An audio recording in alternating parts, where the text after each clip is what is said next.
Hello everyone. My name is Akshay Dhan, and I welcome you to the second episode of Actuarial Bytes from the Subcontinent. As I mentioned previously, this is an initiative which has been launched by the Institute of Actuaries of India to understand the state of the actuarial profession among India's neighboring countries and how IEI can contribute towards improving the same. We will be covering all the countries of the subcontinent as part of this series, namely Pakistan, Sri Lanka, Bangladesh, Nepal, Bhutan, and the Maldives. As you know, in the first episode, we spoke with the president of the Actuarial Association of Sri Lanka. And in today's episode, we will be talking with the president of the Pakistan Society of Actuaries, Muhammad Usama Dangra. Usama is a fellow of the Pakistan Society of Actuaries, a fellow of the Society of Actuaries US, a chartered enterprise risk analyst, SERA, and a graduate of the University of London. He has also completed the Society of Actuaries in International Financial Reporting for Insurers IFRI certificate program. He served on the council of the Pakistan Society of Actuaries for the 2020 to 2023 term and is currently the president. He's also an active volunteer for the Society of Actuaries USA. In his professional life, Osama is a director at SHMA Consulting, which is a regional actuarial consulting firm headquartered in the UAE.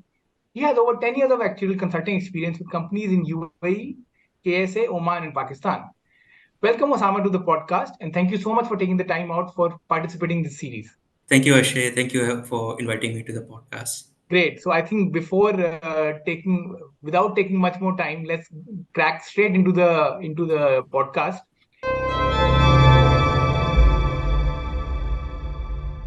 My first question would be, although I have already introduced you to our viewers, but could you just tell me a little bit about yourself in general and how has your professional journey been as an actuary, in the sense that why did you decide to become an actuary? How did you come across the profession? And how did you decide to stay in Pakistan instead of trying to move abroad, which is typically the case with most of the developing countries where people tend to move abroad, especially people from the actual fraternity. So yeah, over to you. You mentioned a bit about what work I do professionally, so let's start there. So I joined the actuarial profession as a trainee right after my A levels, which is high school equivalent. I'm not sure if you have the A level Yeah, system. it's the same. It's the 12th standard in India. Yeah. So we have this training program in Pakistan where companies used to induct young people like me as trainees right after the A levels, and they would give them the exam support, the time, and everything for that. So I joined the SHMA consulting through that route as a trainee, and technically Okay. I'm still in my first job, although in different roles now. But Okay. yeah, it's been almost 11 years. Next month I'll complete my 11 years. So I've been with the same firm. And the way I started was I joined as a trainee after I had passed the first few exams, and then the company would support me in terms of both the costs, the time, and you get some study support, technical support from your seniors. So while I was working full time as an actuarial trainee or an analyst, I was also doing my actuarial exams to the Society of Actuaries US, and I also did my bachelor's and undergraduate degree through a distance learning program done by the University of London. So I majored Okay. in economics and management, but it was a distance learning degree. I never actually attended the physical school. So while I had at one point I had three things on my plate. I was doing a full time actuarial trainee analyst role. I was studying for the actuarial exams, and I was doing uh, my degree. That's quite a First, lot. and I started. Yeah, but when you're young and Yeah, I you have guess a lot of time and energy on your hands, so it's just you just somehow manage it you through, just right? get along with it. Yeah. So I started in 2013. For the first 5 6 years, that was just my life. In 2019, I became a fellow of the Society of Actuaries, and by that time, I had developed good actuarial consulting experience because the firm that I'm based in is a regional firm. We do a lot of work in Pakistan, Middle East, especially UAE, Saudi, and we do all types of work: pensions, insurance, general insurance, life insurance.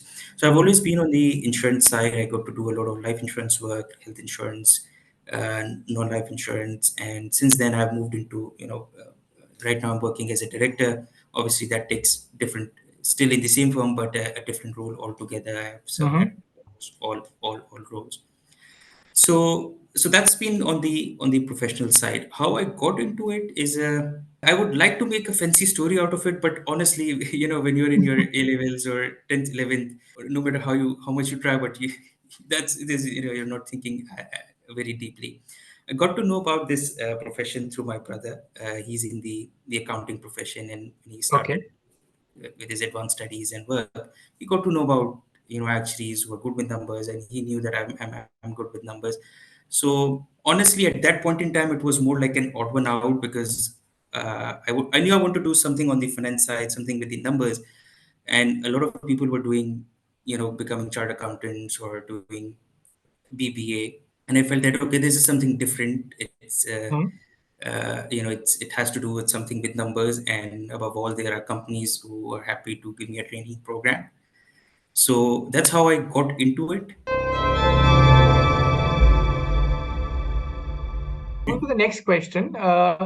Generally, what is the state of? Tell us a little bit about what is the state of the profession in Pakistan, because I was discussing with you before, and I'm also looking at the PSOA's website. I think you have about between fellow members and associate members about 65 in total. Yeah, 60, approximately. about that much. So for a country of 25 crore, the number is quite less. Not that India has a lot, Yes. but just like to understand how the profession is evolved, and what is the state of the profession at the moment. You're right. The size of the profession is relatively small, and there are multiple factors to it. Hmm. I'll start a bit from the past. What used to Okay. happen, and this is even before me. I got to know all this from my seniors. So I just had a handful of people, 4 5 people who voluntarily who had got their training qualified as actuaries in the UK, Okay. and they came back to Pakistan on their own will, looking to establish the profession here. Hmm. Um, so what they did was they established a trainee program, starting with the State Life Insurance Corporation, which is the LIC equivalent in Pakistan. Yeah. Yeah. Yeah. Okay. And this I'm talking about the mid 1990s to the late 1990s, where they started Okay. people picking people from the 11th and the 12th standard. They would give them the resources to study, the support, and everything, and that's how the profession got to started in Okay. Pakistan. Okay. It's the effort of those kind of those founding members of the Okay. profession in Pakistan, and they created some very strong actuaries. You would still see many of the people, especially leading in the life insurance side, even on the non-actual front. They started their career through this training program, and many people who have moved outside and doing good on multiple fronts started with this. I think the reason it has not kept pace with the other countries is multiple reasons. Firstly, many of the people, smart people, they left country looking, Hmm.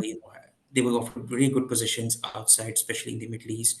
There was a point where there was literally Europe took on patches from Pakistan when they needed people to, with the Solvency two resource requirements and all those. The next page actually came very recently with IFRS 17, where a lot of people moved to Europe. So that's one of the reasons their actual profession, people working in Pakistan, has remained small. Okay. Another one is the overall financial sector for the country. You would see that the banking sector, the insurance sectors, given the size of the country, are relatively Okay. small, and that by extension means that there's less space for actuaries. Okay. The good thing is, in the recent, say, 8 6 8 years, things have started changing. On the local industry side, the life insurance industry, although is still facing some significant macroeconomic challenges, is growing. IFRS 17 has brought in a bigger demand for actuaries. On the general insurance side, also the current enrollment, although is small, but many GI companies are expected to be looking for actuaries with IFRS 17 coming in. And another big thing that has happened is the consulting firms, regional consulting firms like us, who established big offices in Pakistan. Uh, Hmm. so just taking us as an example, we have over 100, 120 students, actuarial students in our firm Oh, based that's really in good. our uh, 3 cities. So we have Karachi, which is about 80 to 85% of our staff is based. Then we Hmm. have some people in Lahore and Islamabad working remotely. And there Okay. are a few other consulting firms who have a similar model and similar strength. So things have changed. There's a lot of Hmm. demand from the consulting firms who are catering to the Middle East and outside foreign countries. The demand on life insurance is is growing because of IFRS 17 and all the product related work. On the GI side, it's expected to grow with IFRS 17. And there's also RBC that's coming with the regulators also working towards that is a push from the regulator on moving towards an RBC framework. Brilliant. So, I mean, 120 is a pretty decent number. I think, that Yeah. could compete with a lot of firms in various countries. So I think that's good news for actuaries, in the country. So I think that's really really commendable on the part of your company and perhaps the other consultancies who are working. Because I Mhm. always say that, um, uh, for us to be able to, and we'll touch upon that a bit later, for us as an actuaries to flourish, the sector which employs us need to flourish. Unless those Yes. sectors flourish, people will not want to join the profession because Yeah. they ultimately they want to be professionally employed in a good space after spending so Mhm. much time and effort and in the studies and all. So yeah, moving on to that, what is the sort of what is the sort of support available for actuarial students to become an actuary in Pakistan, and what is the sort of are there any universities which offer such courses? What are the societies which people typically use for becoming actuaries? I mean, just shed some light on that for us, please. So we'll have to draw a line. As I said, that there was this training program which Mm-hmm. I came through, but over Mm-hmm. the 6 8 years, things have changed. You can Mm-hmm. now come from you do a degree first, either Okay. in the dedicated actuarial programs or economics or mathematics, and then they enter the profession. So at that level, the biggest support I think is we have some good universities offering dedicated actuarial and risk management programs. We Okay. have two universities in Karachi to have Okay. dedicated programs that have been running for more than 5 6 years. So they have a These good are dedicated programs in actual science. yes, actual Oh, science and risk really? management. Oh, So that's really good. including Karachi University, which is one of the largest state universities in Pakistan. Mm-hmm. They have a dedicated program within their stats department. They have the actual science and risk management degree. There's another Okay. private university that offers a similar program in Mm-hmm. Punjab, which is another province. We have another big university. Punjab University has a dedicated program, and then these 5 6 have dedicated programs. Then we have some good private business schools who have, if, not given it, a minor status, but they've started offering courses that are, as electives. Mm-hmm. So there are big business schools, private business schools who have, with the help of some practicing actuaries, they have developed courses who, at this stage, they're offering as electives Mm-hmm. to majors of economics and mathematics. They're offering those as electives. So that's the first touch point for students there. After Okay. that, we do not have any structured like a coaching institute style for doing the Okay. SOA or the IFOA exams. But most of the employers, like for example, firms like us or life companies, they have a big number of people actually is at different levels. So the peer Mm. support is the second. Once they do their degrees Okay. and then they join consultancy, the peer support is the biggest where people would join especially in a consulting firm. You would have many people writing the same exam in the same session, so that kind of becomes a study group for those people. Then you would have your seniors who would have recently done those exams, so that becomes a support. So that's the main support system. Recently, students have been utilizing some additional resource material that's available on online, like video lectures. There are professional companies who provide study material for the Society of Actuaries and the IFOA. They do study video lectures. They do some workshops, like online workshops. Some students have started using those as well, and some of the companies are covering the cost for those. So that's another source, but the main one is the university where they do the exams and exam prep for the first two three courses, and then the peer support within the firms that they work with.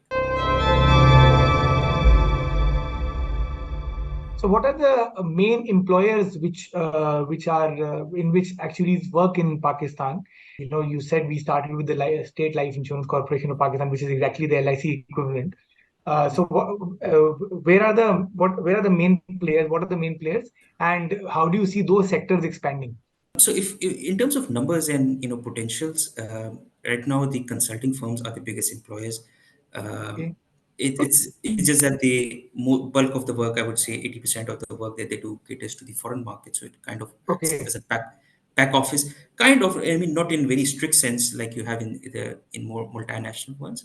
So so the biggest employers are those, and I think they continue to the consulting firm requirements will continue to grow because the markets that they are engaged in, Middle East markets are growing. There's a lot of IFRS 17 work still being done, a lot of Hmm. RPC, a lot of pensions work opening up in the Middle East.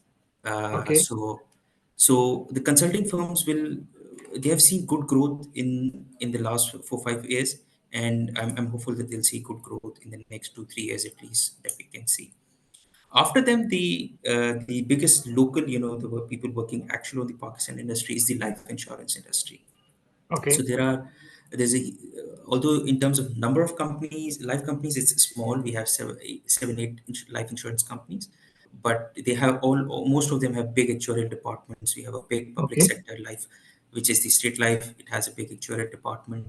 Uh, then we have private companies, and the good part is that in those companies, it's not the pure actuarial role that's where the actuaries are supporting. So in those companies, you would see actuaries involved in health or group underwriting. You would see actuaries, some senior, in some cases, some senior actuaries on the operations side. So it's not the pure actuarial role of the reserving and pricing there, but also uh, broader insurance roles that they are doing. Life insurance is had its own challenges. The penetration has been low uh, just because of the social and the economic conditions overall. Recently, it has been a bit more challenging. We have had very high inflation, very high interest rates. So these are additional temporary challenges that life insurance companies are facing. Hopefully, we are now hopeful that the high inflation, high interest rates that we've been seeing ha- have stabilized at least for the past 6 months, and we are everyone's hopeful that they'll start going down in maybe another 3 or 6 months.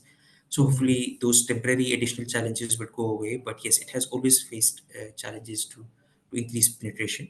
Other than that, insurance, some of the insurance in the non-life insurance companies do have actuaries, but that's a handful at the moment. But we are quite optimistic because the IFRS 17 is picking pace. Then after the IFRS 17, the regulator has actually publicly, emphasized its focus on RBC. So we are quite hopeful that because of 17 and the risk-based capital requirements, the role of actuaries will grow in non-life and non-life companies as well. And there's also an appointed actuary role proposed for the non-life Is insurance there? companies. But the role that has been proposed, there needs to be changes in the insurance law. Hmm. And you might know that we are in a caretaker setup as right now. The new government Yeah, should the come, and government. then Yeah, the that's right. parliament would start, with the law, the process. So that might take some time. But at Hmm. least the good part is that at the regulator level, um, uh, they have made their at least the regulator has made its thought process clear Intentions that clear. they're Yeah. looking at this, that they're looking for a non-life appointed actuary role as well.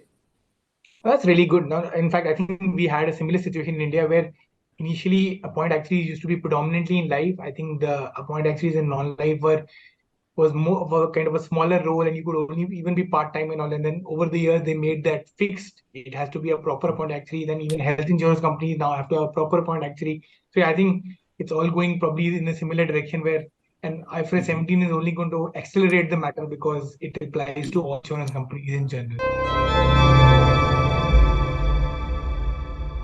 Speaking about the regulator, and you Mhm. touched upon that, how the regulatory landscape between for the insurance and pension sector in Pakistan, and is the how is the regulator supporting the profession as such? On the insurance front, let's take the insurance front first. They have Yeah. been quite active, What especially is the since regulator this. called? Sorry if you don't mind me sharing. Yeah, sure. It's Securities and Exchange Commission of Pakistan. Okay, they look at everything, including insurance, or it's only for insurance? So their domain is all of the financial sector except the banks. So banks Okay, go under the central bank, which is the State State Bank Bank of of Pakistan. Pakistan. All of the rest of the financial sector, mutual Okay, funds, other non-bank financial okay, institutions, okay, insurance, they fall okay, under the SECP. And okay. within them, the administratively they have different departments. So there is a Hmm. different wing, entire different wing for insurance, and within that they have the supervision wing, they have the policy wing, they have the research wing. Then they would have separate wings for the other Mm-hmm. financial sector companies. Okay. Okay. On the regulatory side, the regulator has been very active. They have been, if I say, the topics that involve direct actuarial involvement, financial IFRS 17 has been on the top of the regulators list. They've recently come out with a circular giving a tentative deadline of 1st Jan 2026 for all companies. And they took the phased approach. Like most companies, they've already asked for a planned, a design plan report in 2024, um, which does that does mandate some actuarial input. So that's actually good. They've mandated within this circular. On the RBC front, that's another front where actuaries get involved directly. Um, which is they have also they had they there was a committee uh, which comprised of all the PSOA, Pakistan Society of Action nominations, which helped Mm-hmm. the regulator develop a concept paper. And now what we are hearing from the regulator is that the regulator is using that concept paper to convert it into an actual structure or a proposed structure which they're going to propose to the industry over time. That's on the front. And then apart from that, there's been a lot of product regulation on the life insurance side, Okay. a lot of those kind of things, illustration rules, and those things. So the regulator has been very active and very supportive of the actuarial role. As also mentioned that they're willing to they're actually looking to amend the insurance law to have a non-life appointed actuary role, which is Mm-hmm. which is a big change for the non-life Yeah. insurance Yeah. industry. So that's great. I think overall it comes it's coming across that the regulator is very supportive of the sectors and the profession Yeah, in particular. So that should really, yeah. really be helpful. Great. As you know, one of the roles of this initiative is to consider the creation of a South Asian Association of Actuaries for greater collaboration and between the professionals within the region as well as the professional bodies within the region. So, what are your thoughts on that? Yeah, I think there's great benefits and great potential in that. Things off the top of my head. Um, Pakistani and Indian actuaries, let's just take us two as examples. Mm-hmm. We do some great work in our countries, and Mm-hmm. because I'm engaged with people in Middle East as well, I've seen and I've worked with great Indian actuaries, and I think there's a lot we can learn from each other's experience and knowledge. Mm-hmm. I think the life insurance industry that we have is very similar in nature. The challenges that we would be Yeah. facing would be Yeah. similar. So if we just take India and Pakistan as a case study, right? So there's a lot we can share among ourselves. Mm-hmm. And then I feel that the basic regulatory framework, uh, uh, at least in my view, is very similar in the countries Yeah. Yeah. in this That is true. region. Actually, So that is yeah, true. and so there are some challenges that you guys have solved a little bit before us. As we're working on those. There might be countries who would work on them next. So we could, Mm-hmm. if we collaborate more, there's a forum for us to connect and share on a more frequent basis.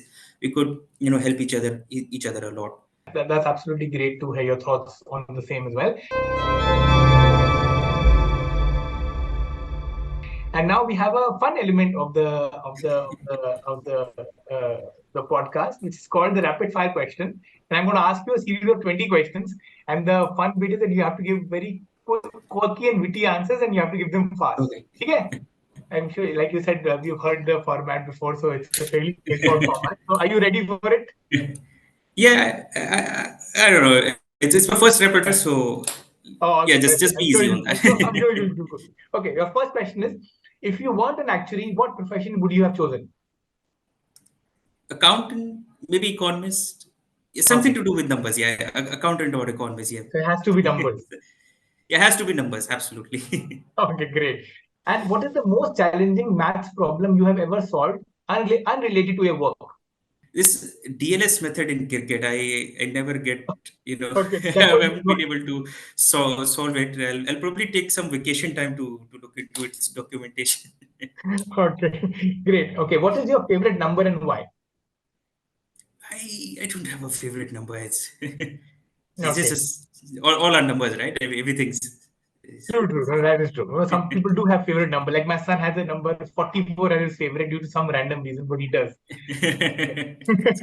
Next question is actually deal with risk all the time, but what is the riskiest thing you've done in your personal life? riskiest thing. See, I'm not the adventurous type, so maybe as I said, starting as a trainee right after without actually knowing what it takes to be in the office for the full day. Maybe that was the Okay. riskiest thing in Fair, retrospect. fair enough. Fair enough. No, that's a fair point. One can think of it as being risky, especially when you don't know what you're getting into. So yeah, Exactly. that can be considered fairly risky. Okay, if you could have any superpower to help with actual work, what could it be? Yeah, if you have that crystal ball, that just solves the problem, right? No need Yeah, for modeling. I know. If that Just- crystal ball would be the superpower, but that would reduce but our work. Yeah, I don't think that's a great thing. that, yeah, I was to say that might actually make us jobless. I know. You have to be careful on that, right?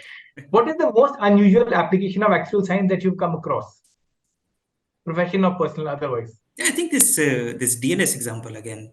I was Okay. actually pleasantly surprised to know that these guys were actually actuaries who Oh, made were this. they? I didn't know this. Yes. At Oh, least one of these guys was an actuary, and that is why I've always been very curious. I mean, oh, and very. and and no wonder that's why it's always confusing for everyone. Ah. And no wonder it's like a black box. You don't know what's really happening, and you just get a number Yes, exactly. popping out, and you have to just use it. Oh, yeah, that's Yes. something I knew. I learned. I didn't know this. Okay, cool. What is your favorite insurance-related joke? I don't have a really joke. There's this one thing that I've worked a lot on the life side. Mm-hmm. So deep inside, I always have this. Whenever I ask someone's age, I always have this question which I want to ask: is it it next birthday? Is it nearest birthday?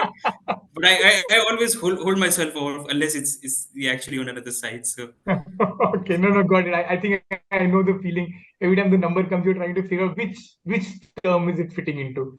yeah, You know, exactly. my personal one, and this always has been that whenever we have qualified, we always make this fun statement. Oh, in my days, the exam used to be so much tougher, and it's so much easier now in these days.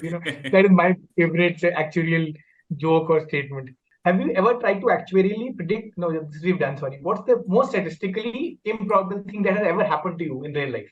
I think coming into the actual profession, right? As I Mm, said, all except had my brother not known about this, I wouldn't have even known until I would have probably done something else. So just knowing about it and just taking the risk of not mm, going to a university for the 6 months and attempting that first exam, that's mm. just becoming an actuary is probably the and then given that how how few we are as a whole, and then especially in Pakistan, so Yeah, yeah. that's No, probably the that's a UC. fair point. If you estimate 65 out of 25 crore, is a rather Yeah, improbable number. yeah, That's a exactly. that's a fair point. Actually, they're known for the love of spreadsheets. Do you have a spreadsheet shortcut or a tip? I think what better than the basic Control C, Control V, right? Would we Okay, be without that? I So know. Seriously, that's true. Simple and straightforward, but yeah, always used all the time. True. And finally, the last question. Actually, it often works with numbers, but if you had to describe your life in words, in 3 words, what would be those 3 words be? maybe it's something to do with learning. Maybe keen to learn. Yeah, Okay. maybe something like. No, you can. The keen to learn is one. You can pick up two more adjectives. Okay, that way. Three phases. Okay, Yeah. learn, keen to learn, hard work, and Okay. and what? Maybe Uh, risk covers. no, yeah, risk covers. Yeah, risk covers. Okay. Cool. No, that's the useful one. Thank you Although so the much. first and the last contradict a bit. If you're keen to learn, you have to take some risks somewhere. Um, So yeah, that's a fair point. it's at some level, yes, you have to Okay. come out of that. So Sure. No, you have to get yeah, out of your comfort zone. No, in fact, the yeah, fact that you become an actuary in Pakistan itself is coming out of your comfort zone, right? yeah. So you should give yourself that credit. But thank you so much, Osama. That was really great talking to you, and look forward to future interactions with you and future collaborations Right. between PSOA and IEI for and other regional bodies as well. And thank you so much. And thanks for taking the time out for this podcast. Thanks a lot. Okay, then. Thanks. Bye bye. Thank you.